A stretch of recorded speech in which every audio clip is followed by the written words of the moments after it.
humano, pero para que sea un acto de este ser humano debe ser hecho bajo su conocimiento cabal y bajo su voluntad libre.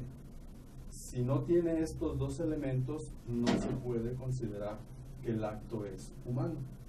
Entonces, todo acto humano que se hace con el libre consentimiento y con la libre voluntad es un acto completo, y entonces a ese acto le vamos a dar una valoración moral. Si no cuenta con estos dos elementos, no podemos darle la etiqueta de que sea un acto humano. Esa es la definición, ¿verdad? Entonces aquí vemos que tiene dos componentes que son componentes de las potencias del alma. Si recordamos, cuando Dios nos creó, al momento de que somos concebidos, Dios nos infunde un alma. No es que tenga un depósito de almas ahí en una cajita y aquí te pongo el alma. No, en ese momento el alma se crea, y en ese momento nosotros adquirimos las potencias del alma, que son el entendimiento, la voluntad, la memoria y la razón, ¿sí? Eso nos diferencia de los animalitos. Los seres vivos tienen otras potencias diferentes a los seres humanos. Entonces las plantas tienen le decían antes los antiguos, un alma vegetativa. Los animalitos tienen un alma sensitiva y nosotros tenemos un alma racional. Okay. ¿Sí? Entonces digamos que estas potencias del alma son las que nos van a dar el acto humano. Entonces, con el consentimiento, con el conocimiento, vamos a tener una idea o vamos a captar un objeto. Entonces, una vez que captamos el objeto, decidimos si lo debemos tener o si no lo debemos tener. Y por medio de la voluntad, ya va a ser la que nos va a decir si sí puedo tener este objeto o no puedo tener este objeto. Un ejemplo, por ejemplo, tú vas en la calle, ahí en el centro, y ves un aparador, y resulta que en el aparador ves una bolsa. A las mujeres les encantan las bolsas, ¿verdad? Entonces, les encantan las bolsas a las mujeres, y pues tú dices, ay, mira esa bolsa, qué bonita. Entonces, tu conocimiento ya te hizo captar el objeto. Sí. Nadie tiene o nadie desea lo que no conoce. Entonces, por medio del conocimiento vamos a conocer el objeto. Entonces dices, ay, qué bonita bolsa. Entonces, en tu mente empiezas a deliberar, ay, está en oferta esa bolsa. Y me dan el 5% de descuento a 12 meses sin intereses. Ay, Dios mío. Y acabo de cobrar la quincena. Entonces empiezas a deliberar en tu mente si debes tener y si puedes tener ese objeto. Vamos a utilizar esas dos palabras muy frecuentemente aquí en esto de la teología moral, el deber y el poder. Okay. Entonces ya te diste cuenta con el conocimiento de ese objeto, y el conocimiento te va a hacer deliberar si puedes y debes tener ese objeto. ¿Esa es la voluntad?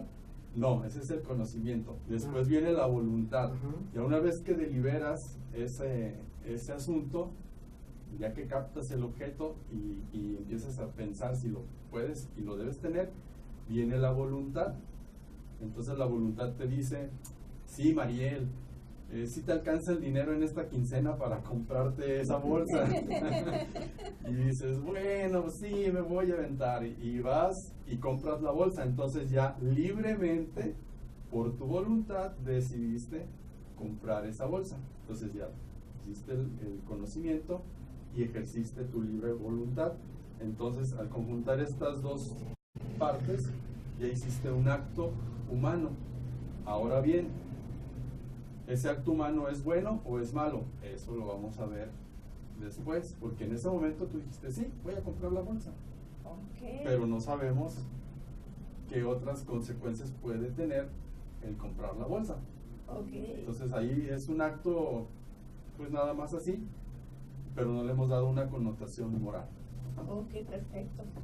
Y la otra, tengo otra preguntita que sería, ¿cómo se divide el acto humano de acuerdo a la moralidad, digamos, para poderle dar otra connotación? Ahora sí. Entonces, el acto humano, por sus elementos, lo podemos dividir en tres, que es el acto, si el acto es bueno o es lícito. Se le llama bueno o lícito cuando está en armonía con la ley o con la ley natural o con la ley de Dios. Es un acto humano malo cuando no está en armonía con esa ley o con la ley humana, con la ley de Dios. Y puede ser un acto indiferente totalmente. Por ejemplo, caminar o hablar. Pues no tiene ahorita, no le damos ninguna connotación buena o mala. Pero dependiendo ciertas circunstancias lo vamos a clasificar bueno o malo, como vamos a ver después. También se le puede llamar lícito o ilícito. Y ahora bien, también podemos clasificarlo según sus otros elementos en interno. Cuando nosotros utilizamos las potencias de nuestra mente, puede ser la imaginación, puede ser un pensamiento. Todo acto tiene todo esto implícito, no podemos separarlo, pero para cuestiones pedagógicas así se divide. Entonces, con el pensamiento, pues tú puedes tener un deseo futuro. Ay, dentro de un año me voy a comprar ese carro que está ahí. Tienes un pensamiento con un deseo futuro, a hacer una acción, un acto. O puedes imaginar a una persona que ves en la calle y que te acuerdas que fue tu compañero en la preparatoria y te hizo un montón de bullying, de maldades, y te acuerdas de él, ay, ese compañero me hacía la vida imposible, y empiezas a recordar y te empieza a dar coraje. Entonces ya con el pensamiento estás teniendo una disposición mala hacia esa persona. Entonces puede ser hacia el pasado o hacia el futuro. Hacia el futuro o en el presente. En el presente. Ese es un acto humano que se hace con algo interno, con las potencias internas. Y también es externo porque obviamente todas las acciones que hacemos, pues necesitamos de nuestros sentidos, de la vista, del olfato, del oído, del tacto, y pues con eso hacemos las acciones. Entonces, todo va junto con pegado, como diríamos coloquialmente, pero para cuestiones pedagógicas podemos dividirlo así. Okay. Muy bien, Jorge. Muy interesante. Por ejemplo, el externo que decías, un ejemplo. Un ejemplo, el externo, pues vi a esa persona que me hacía bullying en la prepa y en ese momento me empecé a acordar que una vez me tiró un golpe sin yo deberla ni temerla, y pues no me espero. Voy y, oye, tú, en esta, y ¡pum!, le pego. Entonces ya hice un acto externo. Utilicé una parte de mi cuerpo para hacer una acción que de suyo pues no es tan buena. Pero también quiere utilizar la parte del interno porque estamos recordando, utilizando lo que es exactamente, la memoria. por eso dijimos que iban junto con pegado, porque en ese momento estoy utilizando mi mente para tener un recuerdo, y por lo pues un recuerdo malo, ¿verdad? Y fui y golpeé a esa persona. Aunque puede también ser un recuerdo positivo. Un recuerdo positivo, y voy y la abrazo y digo, ay, mira, qué gusto de verte, fulano, fulana. Y ya hice un acto, pues que podría considerarse en ese momento bueno. Entonces yo estoy utilizando la parte externa del cuerpo. Qué bueno que no te hice bullying. No. No, para nada. Muy bien, Jorge. ¿Cuáles son los elementos que nos constituyen estas razones, la inteligencia, la voluntad? Muy bien. Bueno, ya dividiendo pues las partes de lo que es el acto humano, dijimos que para hacer el acto humano debemos tener la parte primera del conocimiento, de la razón. Entonces su elemento primordial del conocimiento o de la razón es la advertencia. Entonces, por medio de la advertencia, la persona advierte la acción que va a realizar o que está realizando. Entonces, por medio de la advertencia, esta puede ser plena, advertencia plena, completa. Tú te das cuenta del acto que estás realizando o vas a realizar, o una advertencia semiplena, o también puede decirse que es perfecta o imperfecta. Por ejemplo, una persona que está drogada, pues su advertencia es imperfecta, semiplena. Entonces, el acto humano que realice va a tener menor culpabilidad que una persona que tiene una advertencia plena de ese acto. Entonces, como ven, ya empecé a utilizar palabras como culpabilidad. Para allá vamos. Entonces, en este asunto de la moral, utilizamos muchas palabras del argot legal, aunque no seamos abogados. Entonces, vamos a utilizar eso, el poder y el deber, la culpabilidad, y vamos para allá. Si exonera, si disminuye la culpa, etcétera. Entonces, la advertencia es la parte constitutiva del conocimiento. Por medio de la advertencia nos damos cuenta del acto y la podemos dividir en plena o semiplena, o directa o indirecta. Pero esa advertencia siempre, al momento de que realizamos el acto, de inmediato nos damos cuenta si ese acto está bien o está mal. Entonces, no nada más la plena advertencia es la que debemos dejar ahí, sino que va unida de inmediato, por medio de la razón, nos da la connotación de si el acto que estamos haciendo, lo que estamos advirtiendo, es bueno o es malo. Ay, me acordé de ese señor que me golpeó en la preparatoria y empiezo a sentir ira. En ese momento, la ira me puede ofuscar el entendimiento, pero ya cuando decido ir a golpearlo, no estoy advirtiendo plenamente que voy a hacer un acto malo.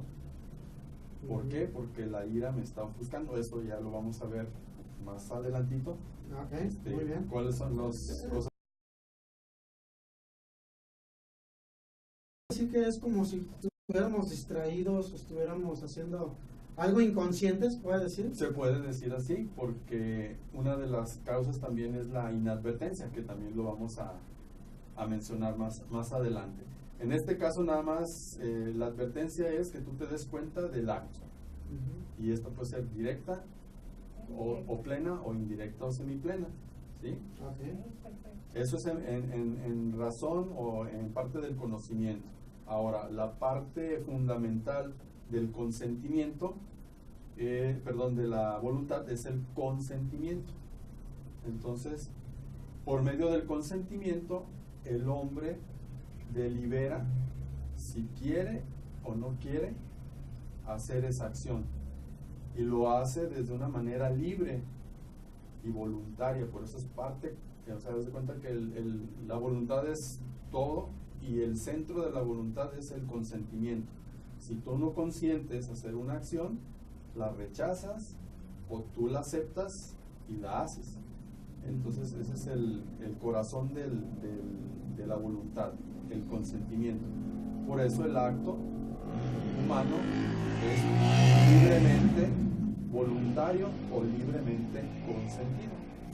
Esa es la razón, ¿verdad?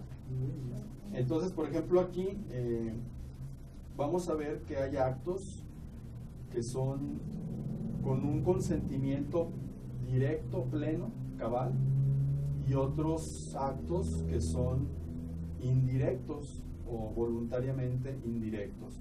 Y esto es muy importante porque sí se dan los casos en la vida real, y hay que definirlos. Entonces, un acto voluntario indirecto, vamos a explicar primero eso para que se entienda el directo. Sí.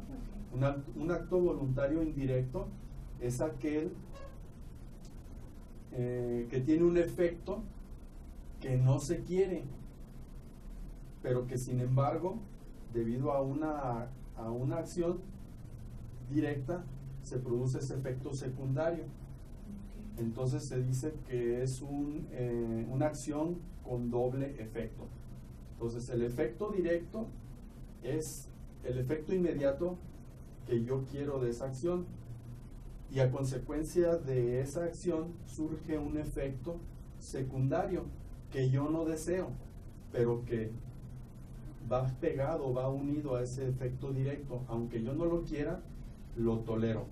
Ejemplo, en una guerra, pongamos en la Segunda Guerra Mundial, los que iban en el avión Enola Gay a bombardear Hiroshima, pues llevaban una bomba atómica y el efecto que ellos querían era derrotar al enemigo.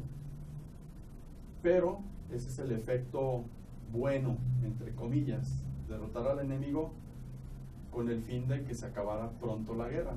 Entonces a veces el efecto coincide con el fin y a veces el efecto no coincide con el fin. En este caso el efecto directo bueno, entre comillas, es lanzar la bomba para acabar con el enemigo, pero indirectamente hay un efecto secundario que de por sí es malo, que va a ser la muerte de inocentes. Y eso lo saben o lo sabían los soldados, pero tenían que hacer esa acción. Entonces por eso se llama acto voluntario de efecto doble. Efecto directo bueno más un efecto secundario malo, pero que es tolerado porque no se puede separar de la acción del efecto directo. Entonces quiere decir que el efecto directo es un efecto bueno. No siempre. Puede ser un efecto directo malo, pero lo que se busca aquí es que siempre el efecto directo sea bueno. Pero a veces no puede ser así. Por ejemplo, aquí podemos jugar con las palabras efecto y fin. Dijimos que a veces coincidía el efecto con el fin y a veces no. Entonces, por ejemplo, Robin Hood robaba a los ricos para darle a los pobres. Pero ahí no estamos hablando de efectos, estamos hablando de fin. El fin es robar a los ricos, un fin inmediato, para darle a los pobres, que es un fin inmediato, no es un efecto.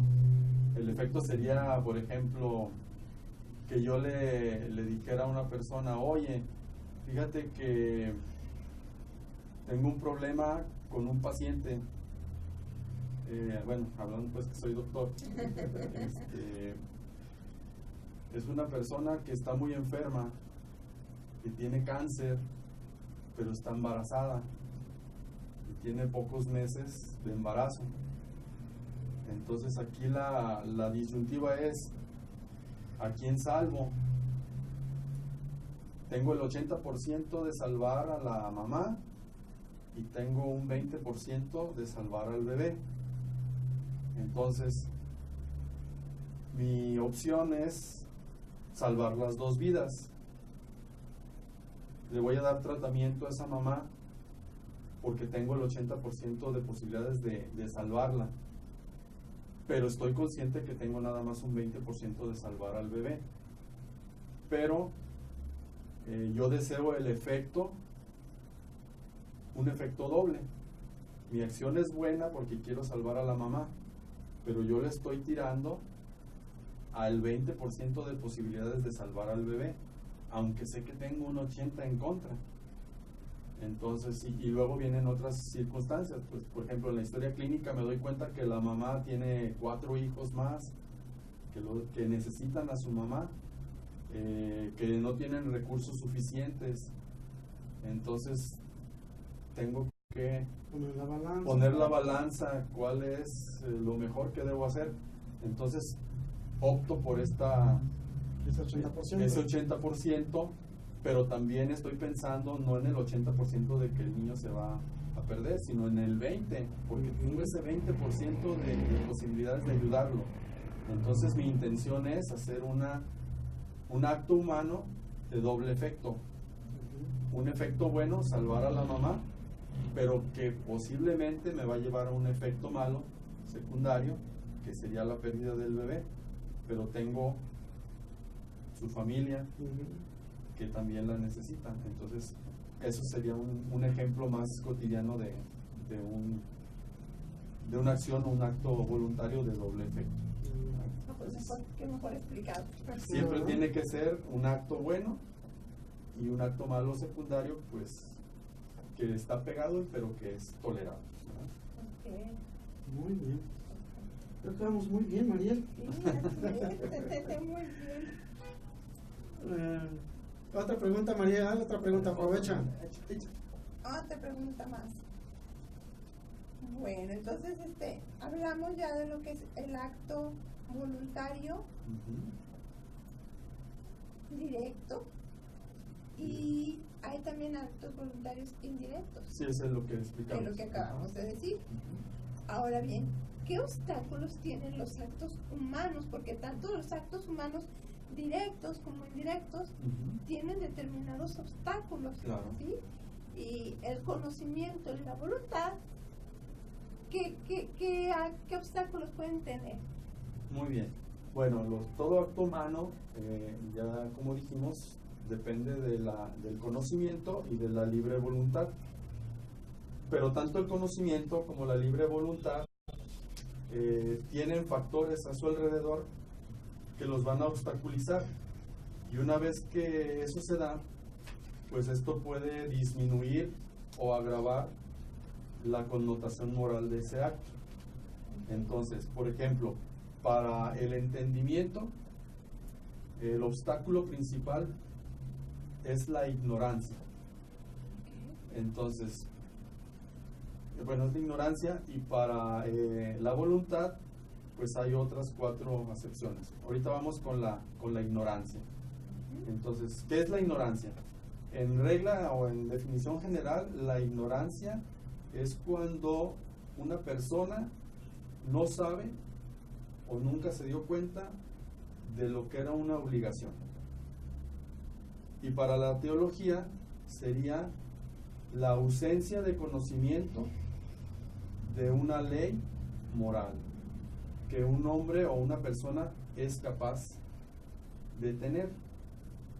Entonces, todos estamos obligados en un momento dado a conocer la ley moral.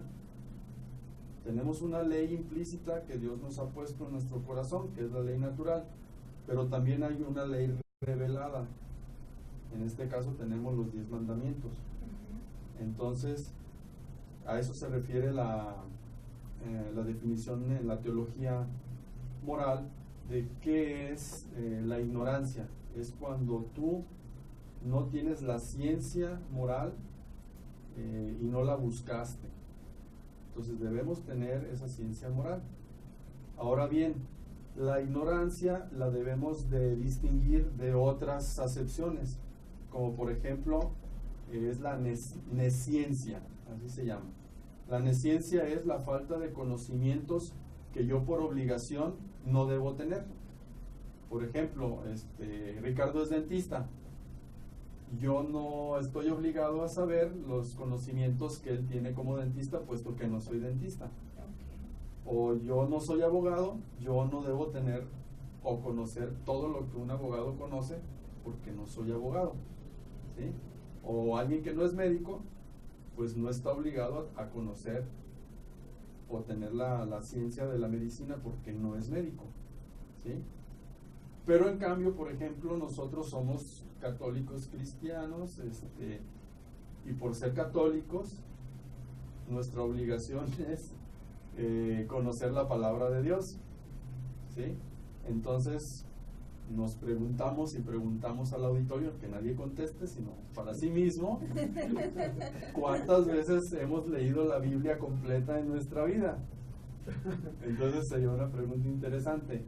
Entonces sabemos que la Biblia es la palabra de Dios y que en la Biblia están las enseñanzas de nuestro Señor Jesucristo en el Nuevo Testamento, su doctrina, y esta doctrina es de donde se saca la moral, es una de las fuentes. No hablamos de la moral en sí, pero es una de las fuentes, es la Sagrada Escritura, la otra es el Magisterio y la tradición. De ahí son las fuentes de la moral, y de ahí pues nuestro comportamiento moral cristiano. Entonces tenemos el Catecismo de la Iglesia Católica, donde viene todo el depósito de la fe y de la doctrina que debemos conocer como cristianos, como católicos. La pregunta es, ¿cuántas veces hemos leído el Catecismo de la Iglesia Católica? Entonces, ahí sí estamos obligados. O como mexicanos, debemos conocer nuestros derechos y nuestras obligaciones. Entonces, ¿hemos leído alguna vez la Constitución Política de nuestro país? no, ahí es ignorancia, no es nesciencia, porque como ciudadanos debemos estar al tanto de nuestros derechos y nuestras obligaciones, pero no la leemos. Pero ahí no es ignorancia, es, pues no sé, inadvertencia, Sí. no ignorancia, porque ahí está. Entonces, debemos diferenciar entonces la nescencia de la ignorancia. Otra sería, por ejemplo, la inadvertencia, que ya habíamos dicho que la advertencia es parte del conocimiento. La inadvertencia es cuando ya tenemos un conocimiento, pero como dice Ricardo, por una distracción, se me va, como dice, se me fue el avión y no advertí que hoy es Cuaresma y estoy comiendo carne, lo advierto, pero no me acordé que es viernes de vigilia y comí carne. Ay, entonces yo tenía ese conocimiento, pero andaba distraído, tuve una inadvertencia, entonces no es ignorancia. La siguiente es el olvido. Ahí sí el olvido es cuando teníamos un conocimiento, pero ya no está presente en nosotros. Ejemplo, me pongo a mí mismo. Yo en la secundaria pues conocía toda la trigonometría y el álgebra y la entendía. Dejé de utilizarlo y pues ahorita si me preguntas, Ya no sabes. ya no me acuerdo de nada. Veo los cuadernos o veo los libros y pues yo me sabía eso, pero ya no me acuerdo cómo se hace, porque lo dejé de utilizar. No es que sea ignorante en ese sentido, es que olvidé los conocimientos que ya tenía. Entonces es otra diferencia de ignorancia. Y por último, el error. El error es cuando nosotros hacemos un juicio equivocado de una verdad. No es ignorancia, nuestro juicio es equivocado, ¿sí? Ok, perfecto. Entonces tenemos pues que la ignorancia puede ser de dos tipos: la ignorancia que es vencible y la ignorancia que es invencible. Entonces, la ignorancia vencible se puede dividir a su vez en tres. O sea, hay muchas divisiones aquí, ¿sí? La ignorancia vencible es aquella que yo podría vencer si pregunto, si me pongo a estudiar o si tengo alguna duda, pregunto al que sabe más que yo para que me aclare esa duda y me quite esa ignorancia. Por eso es vencible, ¿sí? Pero hay grados. Entonces la primera es la ignorancia simplemente vencible. Ignorancia vencible, simplemente vencible. Es aquella donde yo hago un esfuerzo por quitarme esa ignorancia, pero no fue suficiente. Entonces esa ignorancia poco vencible, porque no fue suficiente, pues en mi conocimiento, pues me va a traer un problema. Pero eso me va a decir si esa falta de conocimiento le imputa más culpabilidad o menos culpabilidad al acto voluntario o al acto humano que yo realicé. Tenemos otra, la ignorancia crasa. Entonces la ignorancia crasa es cuando hice un pequeño esfuerzo o casi nada de esfuerzo por vencer esa ignorancia. Entonces ahí sí tenemos nosotros responsabilidad porque no hacemos lo suficiente para vencer esa ignorancia, ¿sí? Y ya la ignorancia afectada, que es la tercera clasificación de la ignorancia vencible, es cuando deliberadamente no queremos vencer la ignorancia porque queremos pecar libremente. Ahí hay dolo. Entonces ya empecé a utilizar palabras, primero culpabilidad, ahora ya empecé a utilizar palabra pecar, pecado. Exacto. ¿Sí? Entonces vamos a ver que en el pecado mortal debe tener tres cosas para que sea pecado mortal. Dos que ya conocemos ahorita, que es consentimiento completo, voluntad libre, que son los elementos del acto humano, y el tercero, materia grave. La materia grave pues va a ser la transgresión de los mandamientos, ¿sí? O sus acepciones. Entonces ya vemos que cuando hay una ignorancia afectada es que voluntariamente no queremos aprender nada, porque así como no sé de qué se lleva este asunto, pues no peco. ¿sí? Por ejemplo, jóvenes, muchachas que se embarazan, pues porque no tuvieron ninguna instrucción en el ámbito de la educación sexual o cosas así, y piensan que el aborto es un medio anticonceptivo, entonces van y abortan, pero no quieren o no saben o nunca se instruyeron pues que el aborto ni es un método anticonceptivo y que es un pecado. Entonces cuando van y se confiesan, ay, pues a lo mejor les dice el padre, oye, es que ¿no sabías tú que abortar es pecado? No, padre, no sabía. En ese caso no tiene, o sea, No hay dolo. no hay dolo, pero a ver, ¿por qué no sabías? Ah, porque yo no quise ir a informarme. ¿Sí? Entonces no quería ir a informarse para no estar enterada de que era un pecado. Ahí es una ignorancia afectada y ese lleva así mucho dolor. Otra persona que a lo mejor no fue a la escuela y piensa que, o le dijeron, aborta, eso es bueno, pues ahí no, es una ignorancia inadvertida, que es la siguiente, perdón, una ignorancia invencible, que es la siguiente acepción: la ignorancia vencible y la ignorancia invencible. ¿Cuándo es invencible la ignorancia? Cuando a pesar de que yo estudié, a pesar de que yo pregunté, no me cae el 20, como decimos coloquialmente, no me da vueltas el hámster ahí en la ruedita, ¿verdad? Entonces, por más que yo estudié, no entiendo por qué me dicen que esto es malo. Y un ejemplo es una persona, no sé, que vive en la selva y no sabe que la venganza es algo malo, porque no alcanza a captar con su mente esa connotación moral. Entonces ahí no tiene culpa. Y aquí, por ejemplo, yo me acordaba de una película de Pedro Infante, no sé si la han visto, se llama La Tercera Palabra. Y así, a grandes rasgos, él está criado en el rancho, en el cerro, y nunca tuvo contacto con personas. Estudia, ¿no? Y después que lo ponen a estudiar, pues él no está de acuerdo en muchas cosas. Y hay una escena donde pues se va con su maestra, que es, no me acuerdo el nombre de la actriz, y se mete a bañar al río y se empieza a desnudar. Y le dice, oye, pues ándale, vente, vamos a bañarnos. Y ella, pues, no, pues, ¿cómo me voy a desnudar delante? Ay, pues, ¿qué tiene? Pues, ¿cuál es el problema? Porque él tenía una ignorancia invencible, no sabía que eso tiene, pues, que hay que respetar el pudor, que hay ciertas reglas sociales, y está, pues, un ejemplo de ignorancia invencible. No lo haces entender que eso en un momento dado no es correcto, ¿verdad?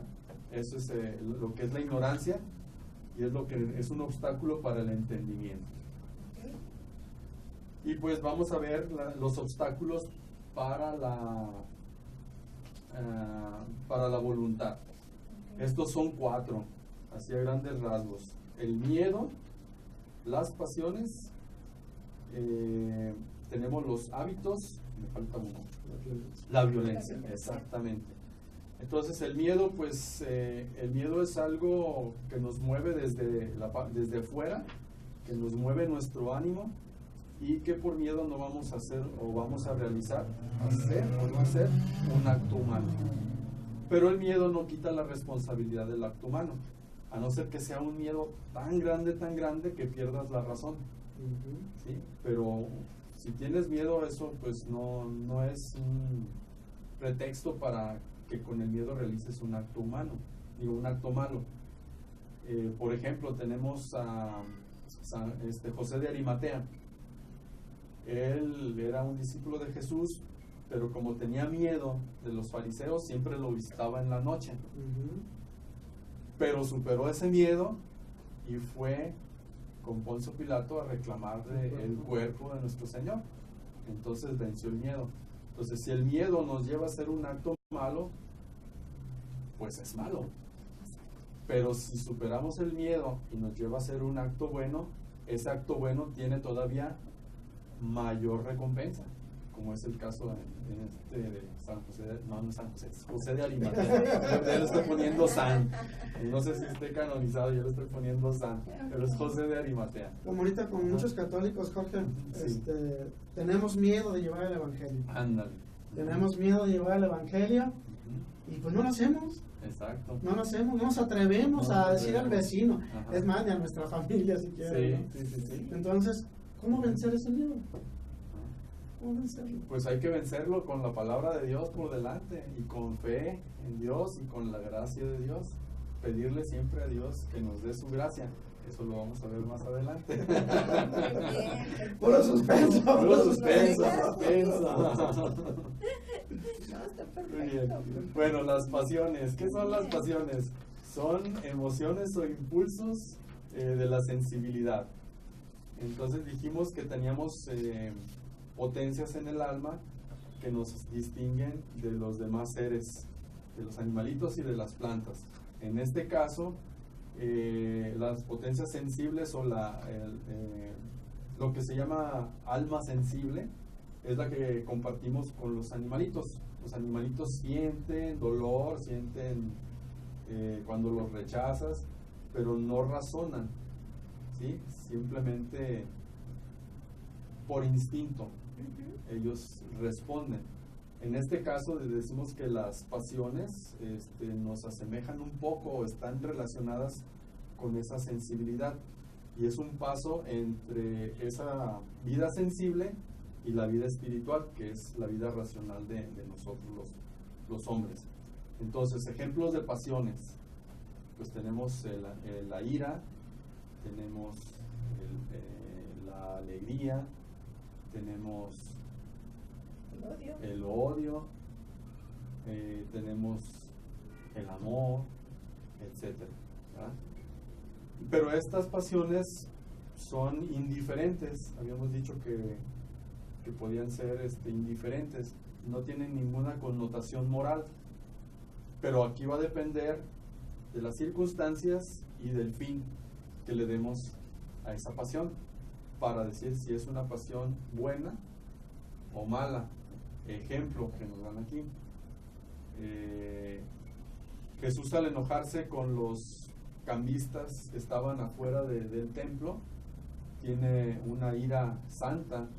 Así es. Sí, porque estaban mancillando el templo sagrado donde está la presencia de Dios y lo habían convertido en un muladar, lo habían convertido en un intercambio ahí, un comercio.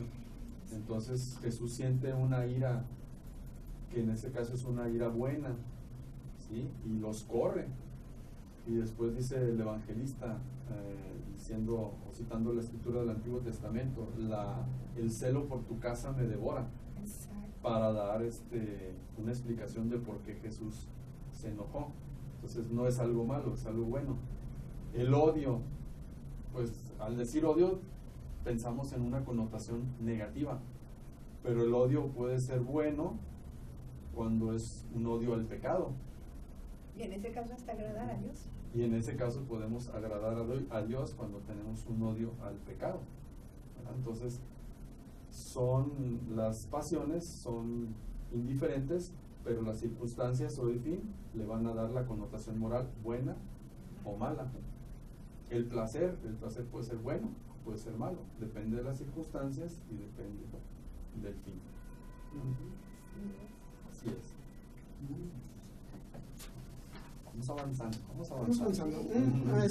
Hacemos para mandar saludos a Erika Guzmán González, saludos a Constantino Soto, nuestro maestro. Saludos, Constantino. Morgana Riggs, Erika Guzmán, Gabriela Gutiérrez, Viajes Bogalle, Adriana Ruiz, Flor Guzmán, Jorge Antonio Guajardo Contreras, Flor Guzmán, y yo creo que se trajo aquí Jorge la porra, ¿verdad? Yo creo que puros Guzmán. También saludos a Elvia Arámbula. Perdón. Saludos a Elvia Arámbula también. Ajá. Está Edgar Romero, Teresa Gutiérrez, Alicia González, y ya todos son comentarios. Hola, muy bien el programa. Gracias. Saludos, muy interesante. Felicidades, excelente programa. Gracias. Y los felicito por sus excelentes temas. Gracias, O sea que gracias. Ahí estamos, Que felicitaciones. nos ayudan a Gracias. vencer la ignorancia vencible. Vencible. Este programa precisamente es para vencer la ignorancia. Así Exactamente. sí, así es. Muy bien, Jorge, ¿seguimos Muy con bien. la violencia? Sí, ¿O la de los violencia. hábitos, o qué? Bueno, No sé qué vamos, siga. ya los últimos son Sí, la la violencia y violencia. los hábitos. Así rápido, la violencia es un factor externo que puede ser violencia física o que puede ser violencia moral. La violencia física puede ser también a su vez absoluta o puede ser pues indirecta o no absoluta. Cuando la violencia es física absoluta es cuando te están golpeando o te están torturando de tal manera que tu voluntad se ve quebrantada. Entonces ahí sí es un quebranto total de la voluntad, pero en tu interior tú rechazas el acto malo. O sea, yo te estoy torturando para que me des el dinero de esta compañía. Sabes que si le das el dinero es algo malo, pero ya tu voluntad está quebrantada porque ya te torturaron, ya te golpearon por todos lados. Ajá. Entonces, en tu interior, tú rechazas el acto malo, pero ya tu voluntad dice, no, ya no soporto que me estén golpeando tanto, ahí te entrego la combinación de la caja Ujú. y se llevan el dinero, afectando pues los intereses de la compañía. Ya no le van a pagar a tus compañeros el sueldo, pero no podías hacerte por otro lado. En cambio, cuando es una violencia moral, es aquella cuando te amenazan verbalmente o te hacen promesas o te dicen, es que si haces esto te voy a dar esto. Entonces ahí no hay ninguna violencia física. Entonces esta violencia verbal no te coarta la libertad, no te coarta la voluntad. Entonces tú puedes rechazarla de inmediato. Sí. Pero la violencia física extrema no. Hay violencia física que no es tan extrema, entonces sí tienes algo de disminución de tu culpabilidad. Pero cuando es una violencia directa, con todas las agravantes, ahí sí la voluntad se quiebra y no tienes responsabilidad, porque tú haces un acto interno, dices, yo rechazo este acto malo que voy a hacer, pero mi voluntad ya no soporta este dolor, esta tortura. Ahí nos vamos. Ujú. ¿Sí? Y por último, los hábitos. Los hábitos es una digamos, repetición de actos que ya los tenemos grabados.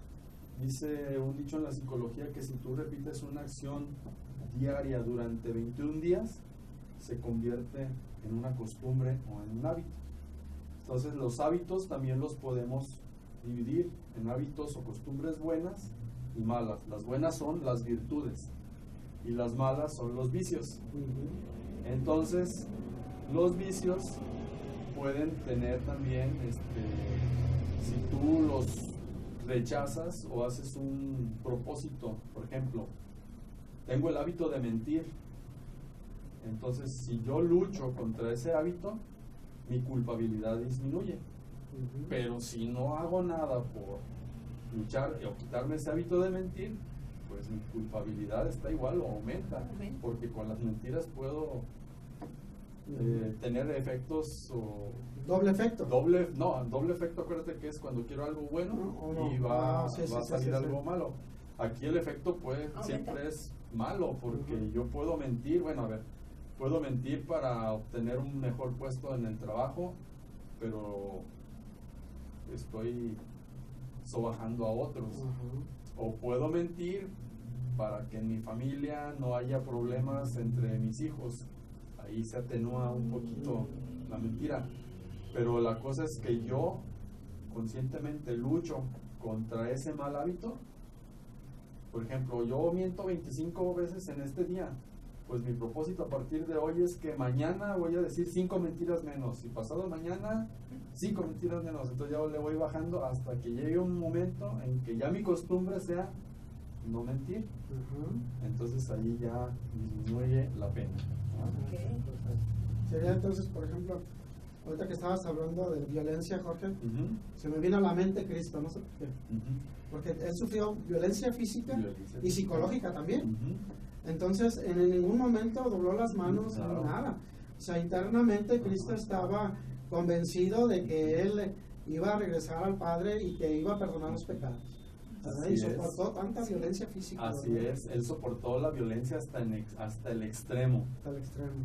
Pero debemos también tener en cuenta que él tenía su naturaleza divina. Sí, claro. Y aparte, que él estaba consciente de que estaba realizando la voluntad del Padre, porque ya era un plan de salvación. Pero como humano, pues sufrió muchísimo, y es un ejemplo para nosotros como humanos.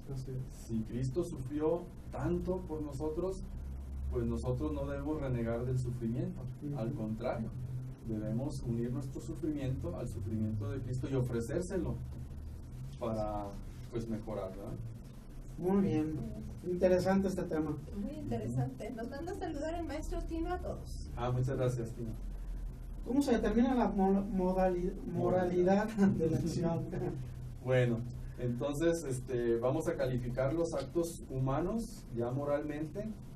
Y para calificar estos actos humanos debemos tener en cuenta 3 cosas, que son el objeto del acto en sí, las circunstancias que lo rodean y por último la finalidad del acto.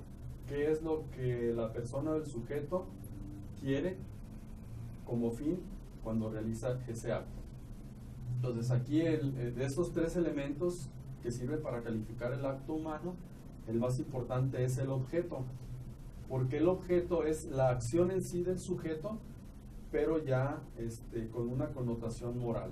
Entonces, por ejemplo, el matar es una acción del ser humano, pero ¿cuál es el objeto de matar?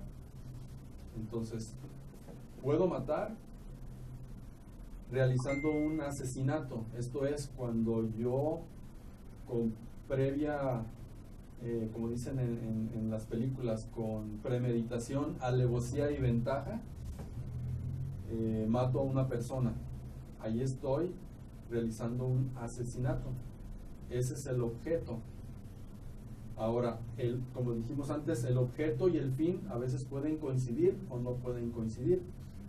Yo lo maté a este señor porque en la preparatoria me hizo bullying y tuve mucho coraje y lo voy a seguir y voy a planear y planeo todo y lo asesino. Pero ese es el objeto, más no el fin. ¿Con qué fin lo voy a matar?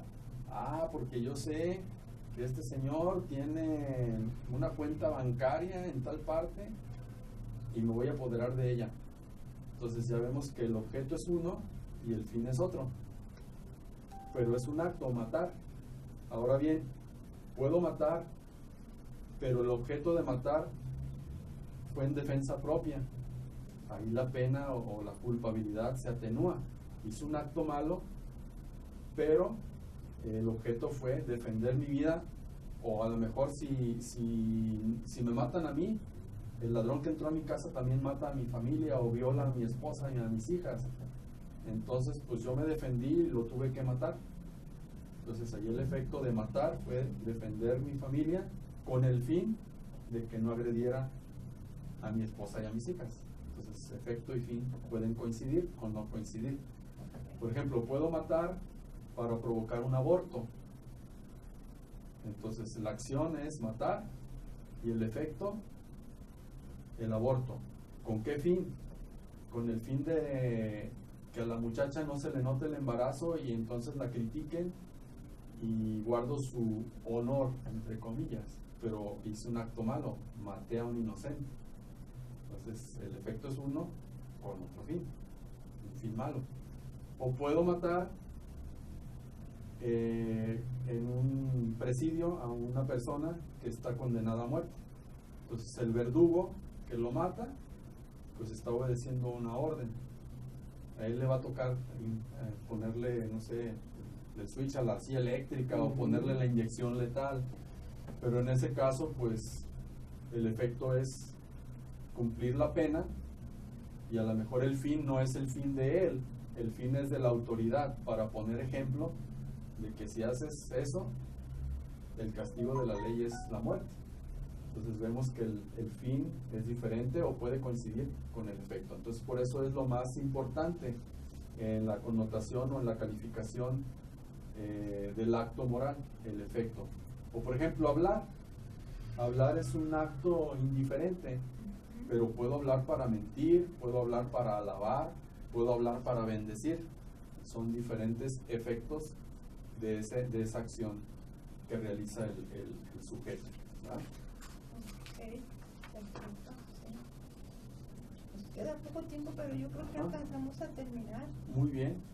Pues otras así rápido, no sé cuánto tiempo nos quede. Pues ya vamos casi sobre el tiempo. Sí, bueno. Sobre el tiempo ya. Otras son las circunstancias que también influyen en la calificación moral.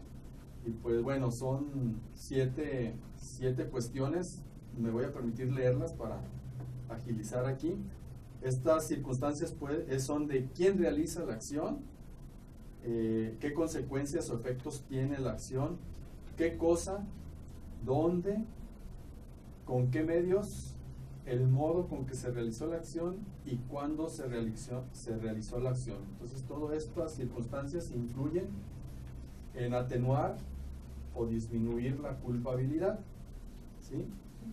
Entonces, ahora bien, las circunstancias pueden añadir otra connotación moral a un acto.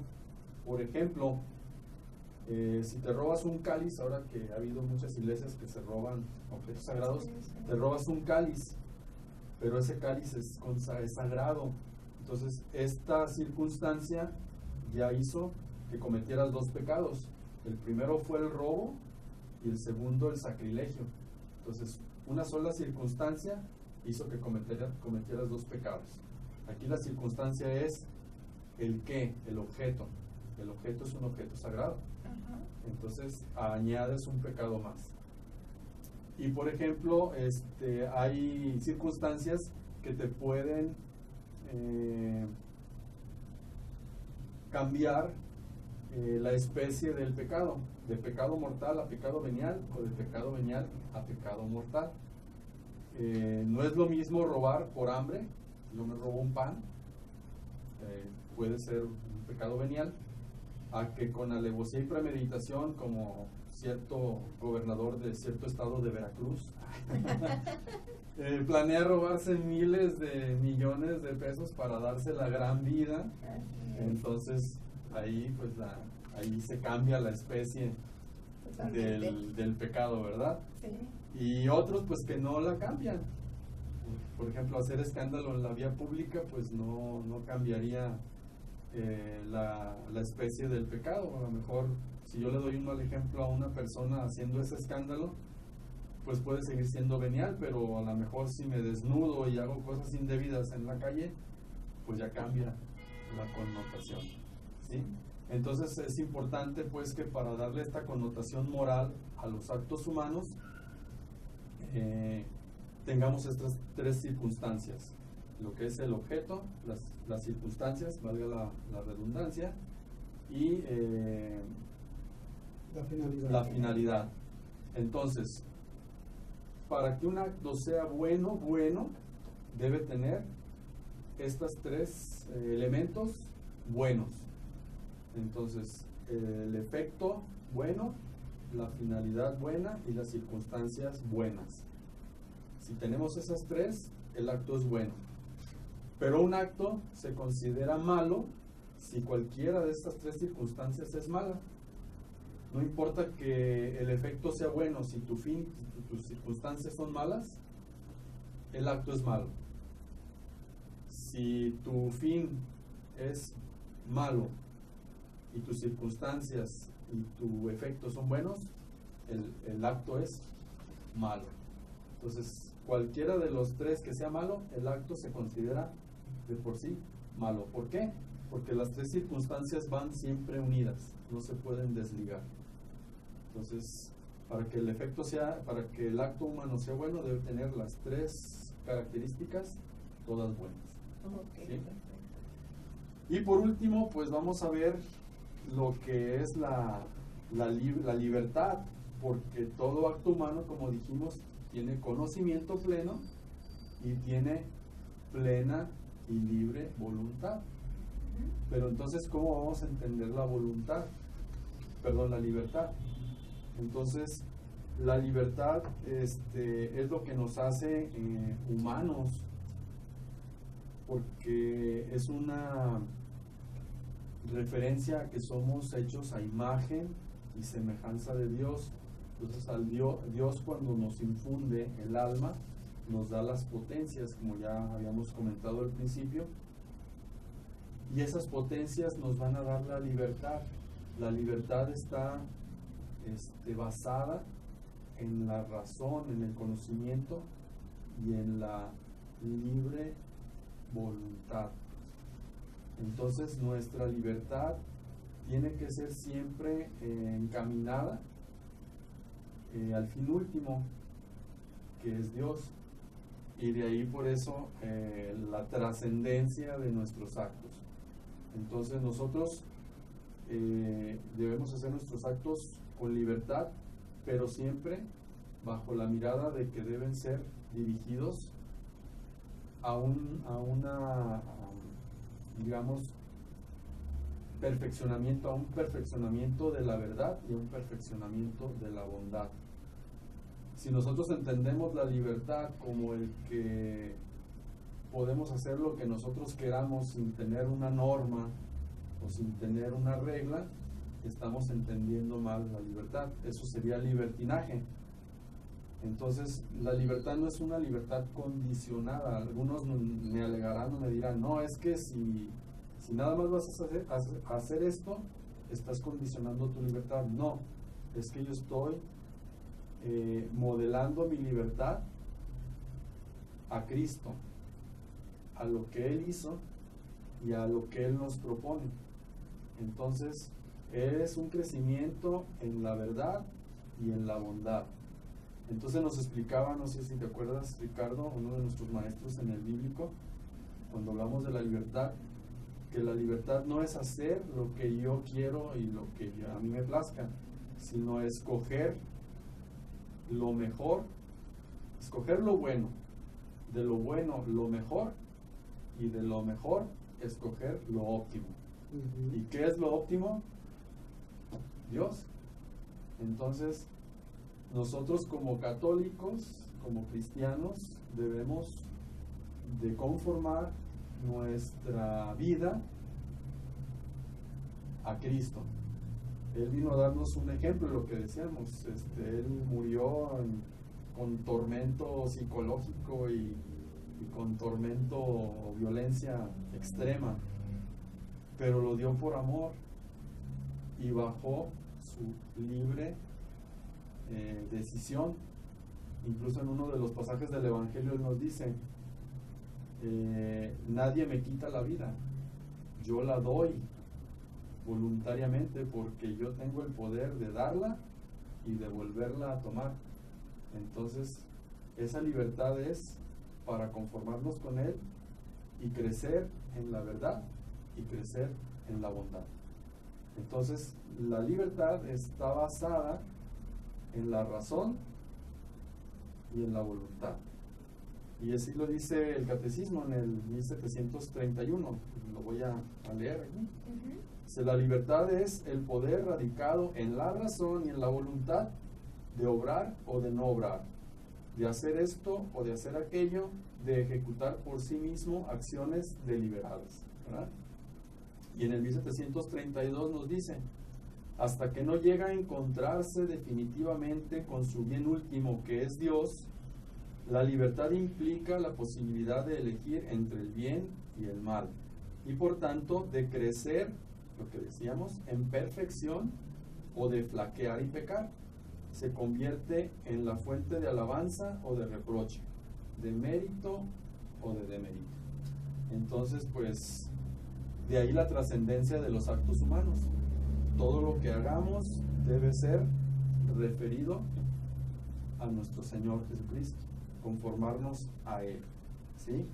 Entonces, para que los actos tengan rectitud, dice aquí, es siempre bueno referirnos a Dios, que es el fin último del hombre, al menos de manera implícita. Y citando a 1 de Corintios, capítulo 10, versículo 31, dice, sea que coman, sea que beban, háganlo por la gloria de Dios. Entonces, por eso también escogí esta oración al inicio, que dice que sirva siempre para tu mayor gloria. Así es. Así es. Muy bien. Entonces la libertad, Jorge, se puede decir que la libertad que está dirigida a Dios, se puede decir que es una libertad verdadera. Claro. Y que esta libertad nos puede ayudar a crecer en el espíritu, en el alma, o aquella que dijiste hace rato de la libertinaje, que se puede decir que es una libertad, entre comillas, pero destructiva. Se puede decir que sí, es una libertad mal entendida. Dijimos que la libertad es anterior, si es una libertad anterior a la razón y a la voluntad, es una libertad mal entendida, es una libertad que se pierde. Entonces la verdadera libertad es aquella que está fundada en el conocimiento y en la voluntad libre, y es posterior a estos dos acontecimientos, posteriores al acto humano. Porque si es antes del entendimiento y de la voluntad, entonces es una libertad que no conoce valores, que no conoce de leyes y que se funda nada más en lo que a mí me apetece realizar, sin una base moral. O sea, puedo hacer lo que me pegue la gana, sin freno. Como decía una corriente que se llamaba el naturalismo, tú haz lo que tú quieras. No pasa nada, pero sí vemos que nuestros actos, sí, nosotros, como creyentes, tienen consecuencias en la vida trascendente. De ahí pues que sería otro tema, el pecado. ¿Qué es el pecado y por qué hay pecados veniales, por qué hay pecados mortales y por qué unos tienen una connotación y otros tienen otra? Y de ahí pues que esa libertad nos va a llevar a la vida trascendente. Y pues lo dice muy bien nuestro Señor Jesucristo en el capítulo 25 de Mateo. Al final viene el juicio y apartaré las cabritos del lado izquierdo y las ovejas del lado derecho. Que al final es eso. Recordemos que nuestra alma es una alma inmortal, nuestro cuerpo es finito. Nuestra vida aquí en este mundo, nuestro peregrinar hacia la patria celestial es finito en esta tierra material. Pero nuestra alma es inmortal.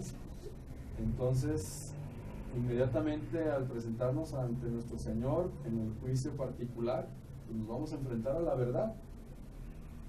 Y la verdad es, ¿qué tanto amaste?